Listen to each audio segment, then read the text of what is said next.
Hi, everybody. I'm Roy Firestone. This is our weekly show on Facebook and YouTube.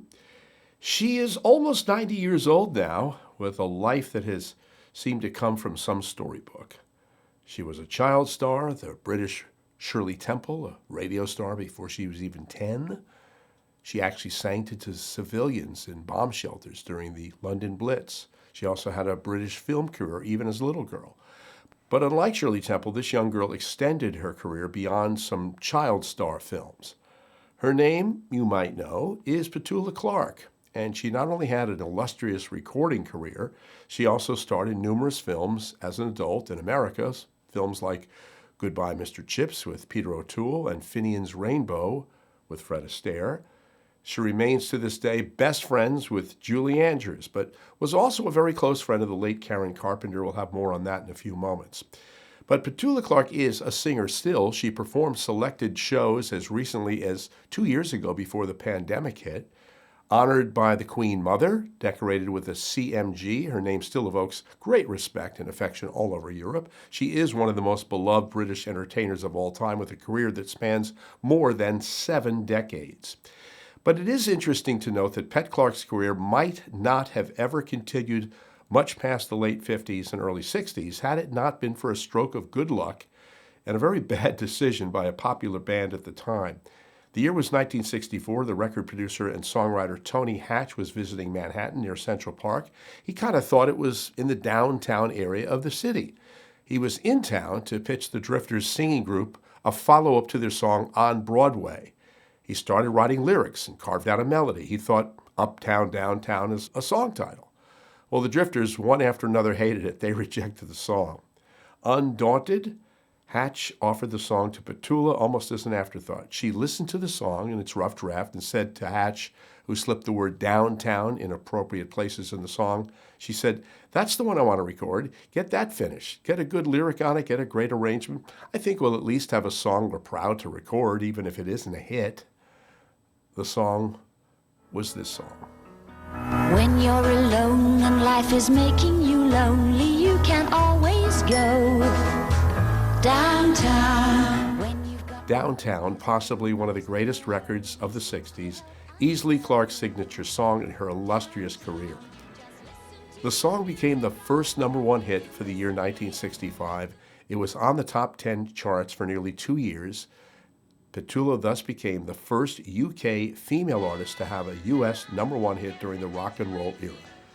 Petula Clark recorded that vocal in 2 takes, and to think that the Drifters passed on it. Petula Clark's Downtown ignited her updated career as a recording artist, which also spawned a rejuvenated film career, and she recorded almost every one of her hits that were penned by Tony Hatch. And by the way, Petula and Tony are still great friends. They speak regularly to this day. It's been an amazing ride for Petula Clark and her producer, Tony Hatch, both gifted with a career that mostly came from one song and one rejection that was fortuitous for both of them. But this is another interesting part of Petula Clark's story. In 1969, Petula was a star both in music circles and in film, as I mentioned. She starred in a remake of Goodbye, Mr. Chips, as I said, with Peter O'Toole. Something happened at the after party for the world premiere of that Chips movie that changed lives forever. She was listening to the house band at the party, realized the young girl who was singing on the stage had a really, really good voice. She also thought the piano player and his arrangements were pretty good too. Now, usually a star like Petula Clark at her own after party would not be even given a house band the time of day. But Petula was transfixed with those 2 young, talented singers on the party stage. She told her friend Herb Alpert, who was chairman of A&M Records, to sign those kids to a record deal. Herb Alpert did just that right away.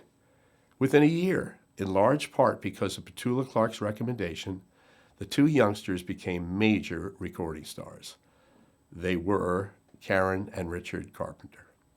That's right, Petula Clark more or less discovered the Carpenters. Petula and Karen Carpenter remained close friends for the years after that special night, and then when Karen died tragically in February of 1983, it was Petula, still grieving the loss of her friend and one of the great singers of all time, Petula, who performed this moving tribute to her dear friend Karen Carpenter just 2 days after Karen passed. When you watch this video, notice that how Petula composes herself at the piano, not allowing herself to break down while her heart was already broken, many of the hearts all over the world too. This performance was Petula's first after Karen's death. It was at the Royal Albert Hall. It is one of the most touching tributes you will ever see and hear. This song isn't just about love, it's about friendship, and the lyrics to the song seem so deeply apt. Here is Petula Clark remembering her dear friend with her version of For All We Know. Now for you, I grieve.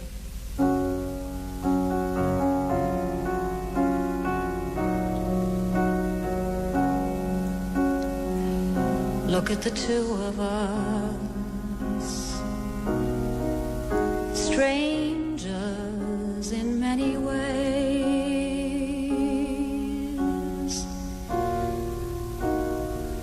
We've got a lifetime to share, so much to say,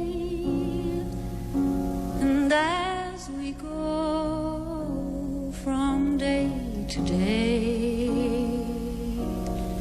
I'll feel you close to me. A time alone will tell.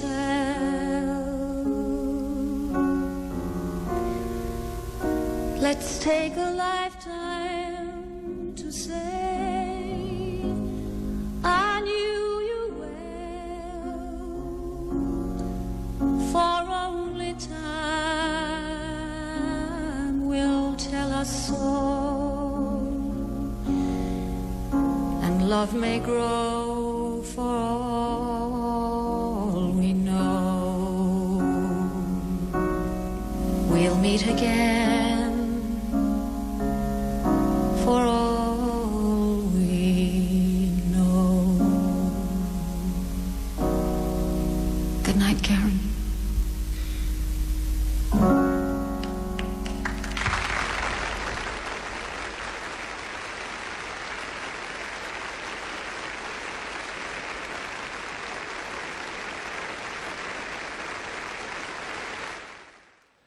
That is a beautiful tribute from a great singer to another great singer, Petula Clark, for Karen Carpenter.